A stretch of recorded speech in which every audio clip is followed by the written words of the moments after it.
So, Brandolini's Law. So, pag sinabi mong Brandolini's Law, ito raw yung mas madaling magpakalat ng fake news. Super dali.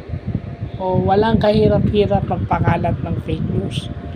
Pero yung effort para i-deny yun o o o mapigilan yung pagkalat nun is napakahirap. Ganun lang siya kasimple.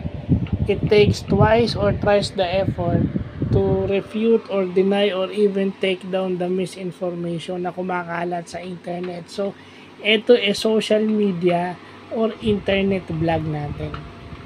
Yung Brandolini's Law or bullshit asymmetry principle. So, ibig sabihin yung imbalance.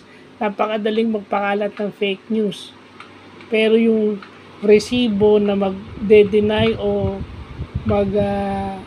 magbabaliktad ng kumakalat ng fake news, napakahirap kunin at napakahirap ipakalat.